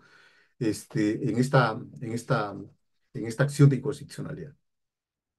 Y en esta argumentación que cita del Tribunal Constitucional, dice, de ahí que según el Tribunal Constitucional, las restricciones en su ejercicio deben estar establecidas por ley. Preside siempre el tema de establecidas por ley. Ser necesarias, ser proporcionales. Proporcionales. Yo tengo a la mano una sentencia emitida por la sala, por esta plataforma del XP, y esta decisión se ha expedido en el expediente 239 de 2023, el 11 de abril del 2024. En esta sentencia, hablando de proporcionalidad, estamos hablando de proporcionalidad, con voto en mayoría del juez superior Jean Paul Tabapilco y el doctor Rojas Cruz, revocan la decisión del juez de primera instancia. Y el tema es bastante importante porque resulta que, en efecto, parten del derecho constitucional a la propiedad, desarrollan pues los conceptos que ahora hemos visto, pero cuando entran a ver el tema de la buena fe cualificada o exenta de culpa, que está previsto en el reglamento, ¿cierto? Es el artículo 66 del reglamento, Se comienza con el tema para ver, a ver, el copiloto de un bus interprovincial con desconocimiento perdón, del piloto sube unas cajetillas de cigarrillos de procedencia de contrabando en una cabina donde solamente tenían acceso el copiloto. Correcto. Resulta que este vehículo cumple con todos los requisitos para efectos de que los representantes legales, los propietarios, ¿cierto? Cautelen su patrimonio, no se ha involucrado en algún proceso por extinción de dominio. En esta decisión, para hablar de proporcionalidad a propósito, se hace una extensa cita de esa buena fe cualificada que contra todo, vean ustedes, estaba dando lugar a esa inversión de la carga de la prueba. La empresa requerida, ¿sabes quién es el requerido? Ofrece abundante documentación, entre ellos memorándum de la empresa referida a quién es el piloto, perdón, que se ha designado a un supervisor de la ruta, memorándum respecto al cumplimiento de las normas internas, directiva respecto a la prohibición de llevar pasajeros o trabajadores en la cabina de bus, procedimiento del piloto, manual de operaciones de control, memorándum múltiple respecto a la prohibición de viajar y trasladarse en las unidades vehiculares, reglamento interno de trabajo. Es decir, presenta cerca de 42 documentos que hacen referencia precisamente a esas medidas que tomaba la empresa como corporación y que resulta que finalmente, pues, el juez simplemente dice, no, no se acredita la buena fe cualificada y por un comportamiento delictivo de una persona que incluso se sometió a la terminación anticipada, se remata el delito. Se dispone la extinción de dominio. O sea, la falta de proporción es clarísima. La falta de proporción con relación a esta, me llama luego, estoy en clases. La falta de proporción es clarísima. Entonces, no es solamente que esté establecida por ley, sino que debe ser proporcional y obviamente utilizar una máquina de transporte para los efectos, ¿cierto? De pronto, de, de, para los efectos de que una de las personas con desconocimiento de los empresarios traslade y afirmar que con eso hay una instrumentalización y es la actividad delictual, supone simplemente una falta de proporcionalidad. En este caso, dice en esta adhesión, en efecto, la acción extintiva del dominio que restringe el ejercicio del derecho propio ha sido creada por un decreto legislativo y contiene invocaciones genéricas. Bueno, perdón, no es esta sentencia, sino seguimos con la demanda de la Defensoría del Pueblo. Y hay que ser claros en esto. La Defensoría del Pueblo, cuando interpone esta acción de inconstitucionalidad contra este decreto legislativo, no cuestiona todos los dispositivos, sino solamente algunos. Porque también ese es otro tema que se anda difundiendo en el sentido de que la demanda de inconstitucionalidad cuestiona todo el decreto legislativo. Claro que sí, en una parte, ¿no? Con relación al tema de que es un decreto legislativo, pero en lo central, la demanda de inconstitucionalidad está dirigida básicamente contra el artículo 2, 2.3, 2.4, 2.5, 2.9, el artículo 3.10, el artículo 7.1, el artículo 31, 32, 32 y 34, y se acabó. Con ello, ¿qué es lo que se pretende? Obviamente, todos aquellos cuestionamientos que hemos estado realizando pueden ser, pueden ser regulados, pero sin afectar estos derechos. Pasemos rápidamente esto, porque vamos a pasar a otra, en lo que nos quede el tiempo, vamos a pasar a un tema que es muy importante sobre, ya le envié esta diapositiva al doctor Reader, pero esto lo vamos a pasar rápidamente para pasar a este tema de la buena fe cualificada. A ver, veamos.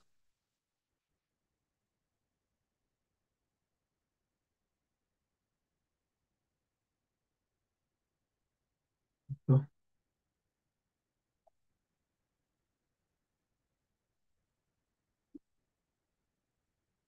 Excelente, maestro. Muchas gracias. Vamos un momentito, doctor. Sí, Continúa. Pasamos este tema. aún está cargando, Carga. maestro. No, no, todavía no se difunde. A ver, un momentito. Ahora sí, maestro. Sí se puede visualizar. Dos aspectos problemáticos, muy problemáticos de esta ley. Y lo hemos dicho, pero casi enlistado con relación a los diferentes dispositivos. Ahora quedémonos solamente en analizar el tema de la carga de la prueba y buena fe cualificada. Carga de la prueba, ¿cierto? Quien afirma un hecho debe probarlo. Se traduce en el núcleo de la presunción de inocencia. La inversión de la carga de la prueba es algo diferente, que es lo que se está cuestionando, que la actividad ilícita que debería ser probada con elementos de juicio o elementos indiciarios suficientes como estándar de prueba, ahora se invierte en la última parte cuando dicen, a ver, en el caso, por ejemplo, del desbalance patrimonial, quien tenga que probar, ¿cierto? La, la procedencia lícita tiene que ser el señor, el requerido, ¿no? Carga la prueba y buena fe cualificada. Declaración, cuestiones previas, ya hemos indicado esto, el patrimonio, la sentencia de extinción de dominio. Muy importante este tema que estamos trabajando acá, porque resulta que la sentencia de extinción de dominio no es constitutiva. Esto tiene que ver con lo que habíamos señalado, que esos bienes que tienen su origen en la actividad ilícita nunca han sido incorporados como propiedad del sujeto, porque el ordenamiento jurídico no ampara esa forma de incorporación. Por eso es que la decisión en la sentencia de extinción de dominio es solamente declarativa. Siempre fue inválido por su naturaleza ilícita. Ahora, ¿cierto? Cuando declaro la extinción, lo único que estoy es haciendo declarar lo que siempre fue inválido, ¿no? La persona que adquiere bienes de origen ilícito es solamente, tiene el derecho a dominio, pero en apariencia. En realidad no es el propietario. Lo que habíamos dicho hace un rato, no es propietario. No hay forma en el ordenamiento jurídico con relación a la adquisición del dominio que permita afirmar que esta persona sería propietaria.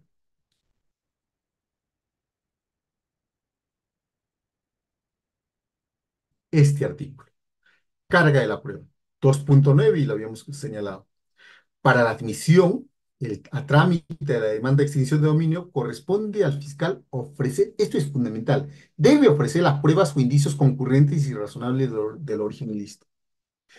Si nosotros por lo menos queremos hacer una interpretación conforme a la Constitución y salvar la constitucionalidad sin expulsar o inaplicar este dispositivo, deberíamos interpretar esta primera parte del artículo 2.9 como el estándar de suficiencia que se requiere para que prospere, para que proceda la demanda de extinción de dominio. Pero si se pone el acento más bien en la segunda parte, esto no podría ser salvado de inconstitucionalidad, en el sentido de que se admite a trámite de la demanda y corresponde al requerido demostrar el origen o destino listo del mismo. Nos ubicamos en el caso de la sentencia del doctor John Paul. Se estaba realizando una actividad ilícita al entrar unas cajetillas de cigarrillos en un bus patrimonialmente costoso. Sí, listo. Ahí tenemos la actividad ilícita. Pero resulta que esa actividad ilícita debe estar vinculado a los propietarios, a quienes están instrumentalizando. Si ellos están instrumentalizando esa unidad, no para el transporte público, sino para el transporte de contrabando. Pero si esto se da de manera accidental por el comportamiento delictivo solamente de uno de los copilotos, entonces, ¿hasta qué punto viene a ser proporcional? ¿Qué tiene que demostrar en todo caso los representantes de la empresa? ¿Qué tendría que demostrar? ¿Demostrar que no se estaba instrumentalizando el vehículo? Se estaba instrumentalizando. ¿Qué tenía que demostrar? Demostrar que su vehículo, bus de transporte intraprovincial, tiene origen listo, lo han demostrado. Llegar a la ligereza de pronto de declarar fundada la extinción de dominio solamente porque se instrumentalizó por unos cigarrillos respecto del cual los propietarios de la empresa, los accionistas habían tomado toda la precaución. es completamente desproporcional. ¿Qué más podían probar? ¿Qué más podían probar? Entonces, este 2.9 definitivamente tiene un fuerte contenido de inconstitucionalidad y en su caso los jueces deberían inaplicarlo. Acá lo tienen, ¿no? Otra vez con lo que habíamos señalado, incremento patrimonial no justificado. Y vean ustedes cómo acá ya se parte más bien de la presunción, porque no puede ser interpretado de otra manera. Si una persona presenta un desbalance patrimonial no justificado y hemos indicado que esa va a ser la consecuencia de que se empleen solamente pericias contables, dado que los contadores solamente van a ver registros contables, libros, cuentas, ¿cierto? Y la probabilidad es casi al 99% que va a arrojar desbalance patrimonial, obvio, es un desbalance patrimonial contable, ¿no? Entonces, ¿cómo así, por otro lado, ¿cierto? Los requeridos van a poder probar la licitud. Será informal, pero no es ilegal. La licitud de sus ingresos, la inversión de la carga de la prueba y con ello la afectación, ¿cierto? A la, no vamos a hablar de la presunción de inocencia, sino por lo menos a a esa afirmación, a ese principio del derecho, quien afirma un hecho debe probarlo y el Ministerio Público debe afirmar la actividad ilícita, definitivamente, definitivamente está afectando el debido proceso, ¿no? Vean acá, dice, el proceso penal está enmarcado por los principios del indulto por reo, y listo, de la presunción de inocencia, lo conocemos, harto. En materia civil, dije al principio que un hecho debe probarlo. Pero acá vean ustedes cómo aparece este principio de la carga dinámica o facilidad probatoria o la inversión de la carga de la prueba. Es decir, si yo tengo un derecho fundamental a la propiedad, que está rodeado de todas las garantías, que me dicen que solamente puede ser limitado por ley, ¿cómo así, teniendo un patrimonio, siendo poseedor de un patrimonio como tal, de pronto por una simple sospecha de algún elemento, se puede interponer una demanda? Y como de pronto pues ya no tengo las boletas con las que compré el cemento, porque se hace buen tiempo, las boletas con las que compré el fierro, el contrato de trabajo con el arquitecto o en todo caso con el albañil, ¿cómo así, cierto? De pronto se va a invertir la carga de la prueba o se va a producir esto que dicen facilidad o carga dinámica de la prueba. Es un absurdo, es un absurdo. Porque el requisito de procedencia, si hemos estado atentos al inicio, dice que la actividad ilícita debe ser afirmada y si es afirmada debe ser probada por quien la afirma. Esta suerte de carga dinámica de la prueba se presenta en una situación tal, muy extraña en nuestro modelo, por cierto, cuando de pronto quien tenga toda la documentación, pues se vea obligado a presentar y luego sean las partes quienes afirmen qué información se puede incorporar, pero no en la forma como se está presentando. La prueba recae en el sujeto que esté en mejores condiciones para proporcionar el material. ¿Quién está en mejores condiciones para proporcionar? Esta persona que tiene un patrimonio histórico y cuyas boletas ya hace más de 30 años, pues ya seguramente los ha desaparecido, o esta fiscalía que de pronto ha tenido 12 meses, 18, 36 meses o hasta 72 meses para efectos de tener esa información. ¿Se percatan? Entonces es un problema, como ven, complicado. La probabilidad prevalente, pero ¿para quién? Obviamente, para el Ministerio Público. Pero con la carga dinámica de la prueba, ¿cierto? Lo que se está haciendo es que muchas de las demandas sean amparadas, sean amparadas. Por ventura, creemos que el Ministerio Público de las indagaciones patrimoniales que hace al inicio, con mucha objetividad va a disponer el sobreseimiento, es harto problemático. Lo cierto es que no solamente este tema, vemos finalmente esta buena fe en extinción de dominio, algo que siempre se ha indicado, que la buena fe del tercero que ha adquirido ese patrimonio se presume, si están los registros públicos. Pero lo que están planteando acá es una buena fe cualificada contra todo lo que señala el ordenamiento jurídico. Se pretende que la buena fe sea aprobada. Y eso sí es bastante cuestionable, ¿no? No es la buena fe simple, sino una buena fe cualificada. ¿Qué supone esta buena fe cualificada en los términos del reglamento, artículo 66? Que el requerido demuestre que no obró con dolo, que no obró con culpa, ¿cierto? Y obviamente esta suerte de probar la buena fe cualificada es harto complicada. Problemas que presenta esta ley, este decreto legislativo que regula el proceso de extinción de dominio. Quedo a las preguntas, doctores. Muchas gracias. Muchas gracias, maestro. Estimados colegas, en estos momentos vamos a dar ronda de preguntas, pero eso sí, tengan en cuenta debidamente sentados y una pregunta por estudiante, ¿sí? Ya saben también levantar su manito a través de reacciones por lo que es el Zoom. Pero en esos momentos tenemos a Renzo con pregunta, maestro, nos dice, doctor, buenas noches. ¿Podría explicar en el caso de un bien que fue comprado de buena fe, cuál es el estándar para vencer esa buena fe del comprador? Gracias. A ver, acá tenemos que trabajar con dos hipótesis. La hipótesis que propone el Ministerio Público, que hace referencia a que ese bien deriva o tiene su origen en actividad ilícita, y como habíamos hecho referencia, la propia ley hace referencia a elementos o indicios concurrentes. Ese es un estándar. Ahora, estamos presumiendo la buena fe, y esa buena fe dicen que es cualificada. ¿Qué se le puede exigir a ese tercero que adquirió un bien y que pues lo verificó como tal en su registro, en los registros públicos? ¿Qué más se le puede exigir? Suficiente.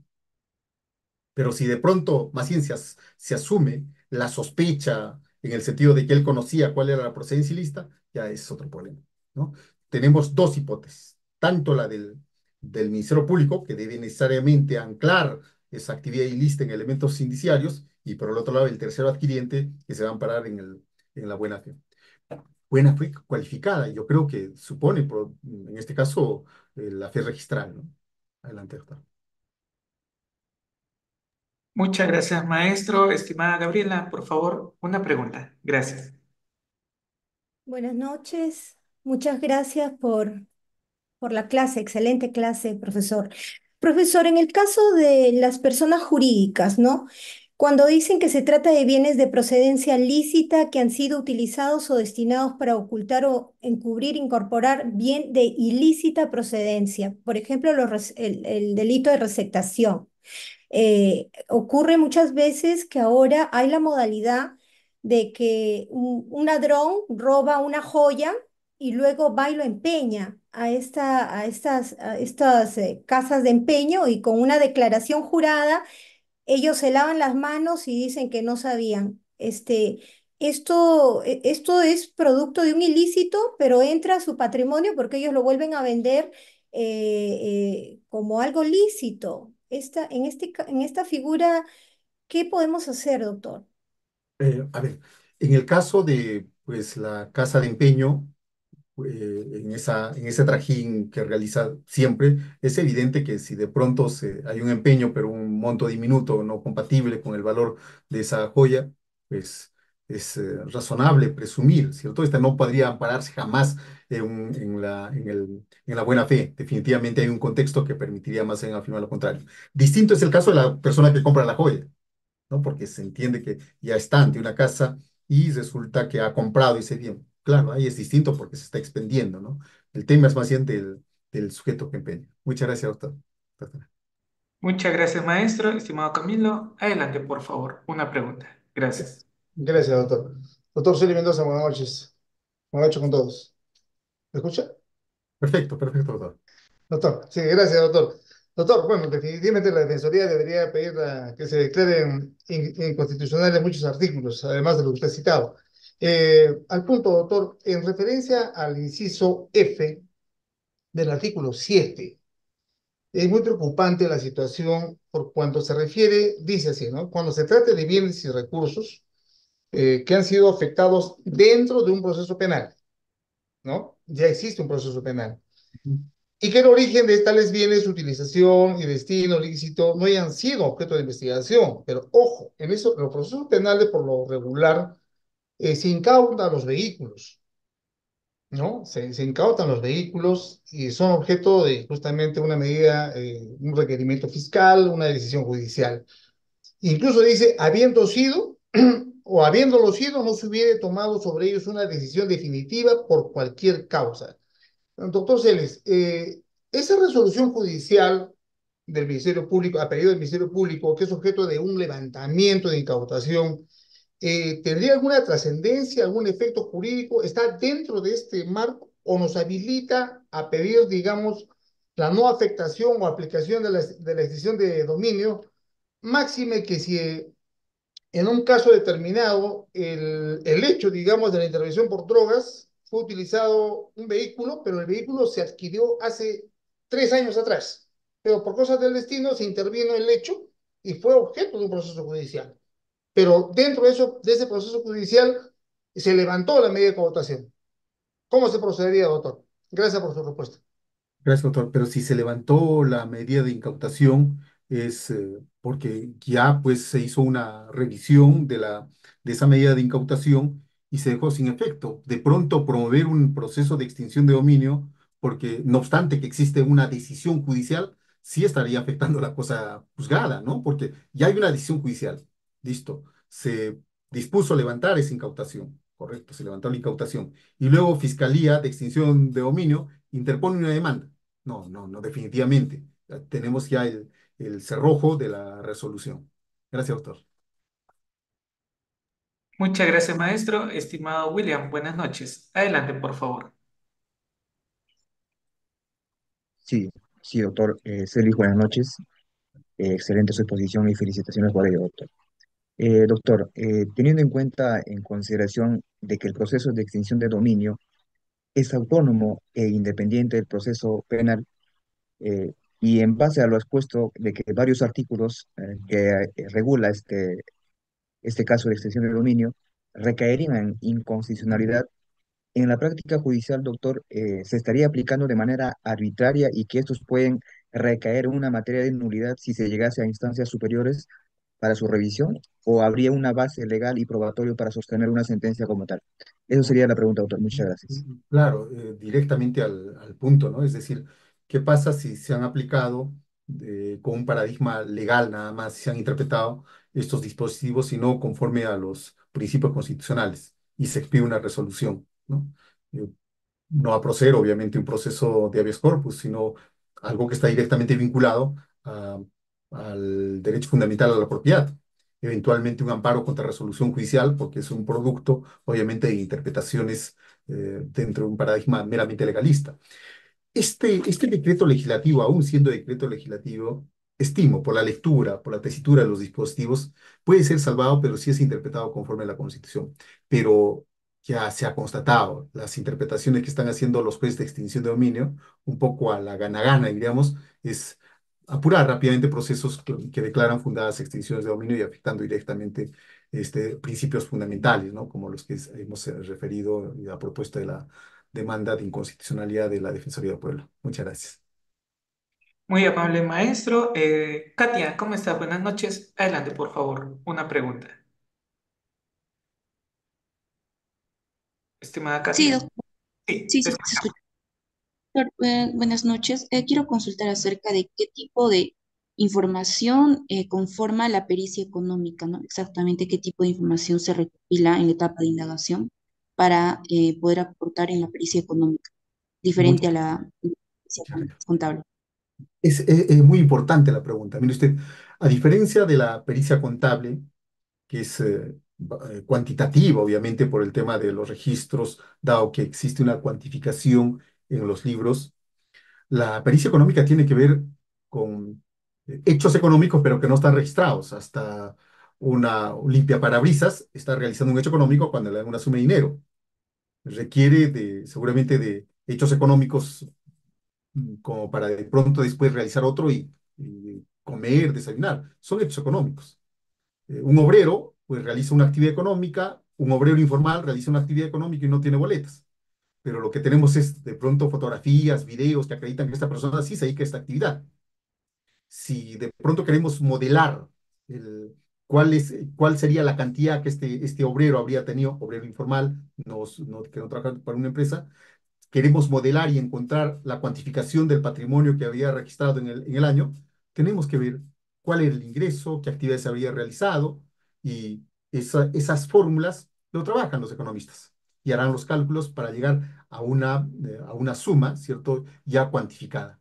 Es decir, la forma como trabajan los economistas es empleando modelos económicos que requieren, ¿cierto?, de insumos como, por ejemplo, datos, la jornada, cuánto percibe un trabajador, un albañil, cuánto es lo que, la cualificación de esta persona para los techos, para los estucados, no sé, de cuánto esta persona gasta diariamente, de acuerdo a la cantidad de familia que tiene. Entonces, van procesando esa información, pero no a través de fórmulas exactas, sino a través de la metodología cualitativa, donde incluso sirve las entrevistas. Claro que tienen que entrevistar. ¿Cuánto percibe usted? ¿Cuál es su percepción al mes? Y esto lo tiene que comparar seguramente con las entrevistas con otros trabajadores y hacer una comparación, modelarlo y para tener una cantidad más o menos próxima. Diferenciemos dos cosas. La economía es una ciencia social. La contabilidad es economía, pero aplicada para hechos estrictamente registrados. Y si no hay hechos estrictamente registrados, ¿cómo vamos a realizar una pericia económica? Así que son diferentes los datos. Estamos, por ejemplo, en el caso que ponía ejemplo, la reina de la papa. Se tiene que ver, ¿cierto?, el flujo de ingresos, se tiene que ver la oferta y la demanda en su momento, se tiene que ver el costo de vida, se tiene que ver la canasta familiar, es decir, todos esos aspectos son procesados por alguien que conozca, no nosotros los abogados, no los contadores, sino los economistas. Gracias, doctor. Muchas gracias, maestro. A través de redes sociales nos menciona, doctor, ¿cuáles son los requisitos para una demanda de extinción de dominio? Gracias. Ese sería reproducir los requisitos, los presupuestos de procedencia que hemos indicado, ¿no? Ya lo habíamos señalado cuando se trate de bienes que constituyen objeto de instrumentos, efecto de ganancia, es decir, todo lo que aparece en el artículo 7, aquellos presupuestos, el desbalance patrimonial, por ejemplo, cuando no justifique ese desbalance, el requerido, todos los supuestos que hemos indicado y que los doctores han estado preguntando. Gracias. Muchas gracias, maestro. Estimado Renzo, buenas noches. Adelante, por favor. Muy buenas noches con todos. Buenas noches, estimado doctor. La pregunta es respecto al tema de la receptación. En específico, cuando se compran celulares, ¿no? Que evidentemente se tiene que ponderar la buena fe, como comentó en el anterior. La primera pregunta que fue de una señorita habló de la receptación en tema de joyas, ¿no? Pero cuando ya se ve un bien como lo es un teléfono, ¿cómo se salvaguarda la buena fe del comprador en ese sentido? Gracias. Lo que pasa que en la venta de celulares, todos cierran los ojos frente a una situación. Seguramente cada uno de nosotros cuando pasa el año y tenemos un celular y el celular pues no lo vamos almacenando, sino que de pronto lo regalamos o de pronto lo vendemos. Y esa es una gran fuente de celulares de procedencia informal que ingresan también al tema de los celulares de procedencia ilegal. Claro está, eso no hay duda. Pero a partir de ello dar una preponderancia que todos tienen una procedencia ilegal, no, eso es bastante cuestionable, bastante cuestionable. Por lo menos si hablamos de procedencia ilegal, pues tendrá que estar registrado la denuncia como tal. En lo demás, más bien tenemos que afirmar que gran parte de los productos, y es cuestión de constatarlo, son pues celulares que seguramente ya tienen un tiempo de uso, un año, 2 años, y sin embargo siguen siendo de uso y no se puede presumir solamente por ello la ilegalidad, ¿no? O sea, todo va a ser contextual para afirmar esto. Así es que de pronto exigir una buena fe cualificada con el tema de que traigan la boleta, la inscripción, eso es inconstitucional. Y no solamente inconstitucional, sino que es contrario al ordenamiento jurídico a propósito de la presunción de buena fe. Gracias, doctor. Muchas gracias, maestro. Estimado Benjamín, adelante, por favor. Gracias. Doctor, buenas noches. Primero agradecerlo por su ponencia sobre este tema muy importante, ¿no? De la extensión de dominio. Doctor, mi pregunta va al procedimiento. Si bien es cierto, nos dijo que esta es una pena de decomiso que se va a dar por actos delictivos, ¿no? Y usted indicó un ejemplo bien claro sobre los buses, ¿no? Interprovinciales que a veces llevan contrabando, pero que no tienen el derecho ellos de saber qué es lo que está llevando de mercadería, ¿no? Y lamentablemente el incauta, esto viene de la fiscalía, ¿no? Y se ha visto también en programas que esto va de forma irregular, informal, al Pronaví, ¿no? Que no cumplas con los procedimientos adecuados, ¿no? ¿Usted considera que se debe modificar o adecuar este decreto legislativo de extinción de dominio? Esa es mi Claro. pregunta, doctor. Sí, sobre todo en este tema de que inmediatamente van por Pronavit y en unos casos lo rematan. Y luego si de pronto, cuestión muy extraña, resulta de que sí se ha demostrado la porosidad ilícita, solamente le devuelven en dinero. No, eso es completamente inadecuado. Definitivamente es uno de los aspectos más críticos. Gracias, doctor. Muchas gracias, maestro. Ya saben, los que no se hayan matriculado pueden dejar su número de celular en el chat. Gracias. Estimado Guillermo, adelante, por favor. Estimado Guillermo, ¿puedes activar tu audio? Buenas noches, doctor. ¿Se me escucha? Perfecto, perfecto. Ya, doctor, la pregunta es la siguiente. La ley de extinción de dominio es una corriente de lucha contra la delincuencia cuya finalidad es patrimonial, dándole el golpe en el núcleo de su existencia. El decreto legislativo, en el Perú sabemos que hay una actividad muy elevada de lavar el dinero de procedencia ilícita en actividades económicas lícitas, por ejemplo, la construcción. La pregunta es la siguiente. En el Perú, ¿la ley de extinción de dominio es un problema de la ley o es un problema de aplicación de la ley? La pregunta es muy buena, porque como habíamos visto, señalaba que a propósito de la carga de la prueba, si de pronto se tenía que interpretar la primera parte, haríamos exigencia de que cada vez que el Ministerio Público interponga una demanda, esa actividad ilícita esté sustentada en algunos elementos, con algún nivel de estándar.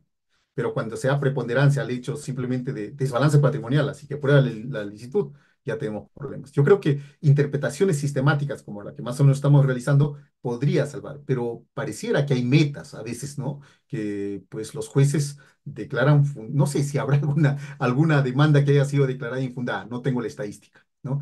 Y jueces superiores que hayan revocado, salvo la sentencia que acabo de hacer referencia del doctor Jean Paul Tawada, ¿no?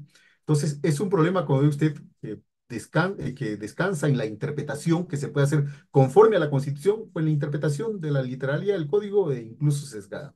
Puede ser salvada sin necesidad de que el tribunal pues declare fundada.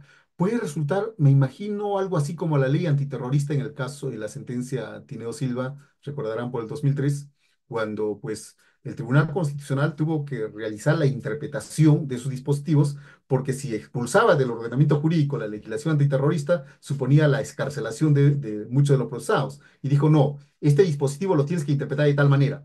Y algo similar acá. Este dispositivo lo interpretas en el sentido de que la procedencia de una demanda de extinción de dominio supone un mínimo de este estándar. Gracias, doctor.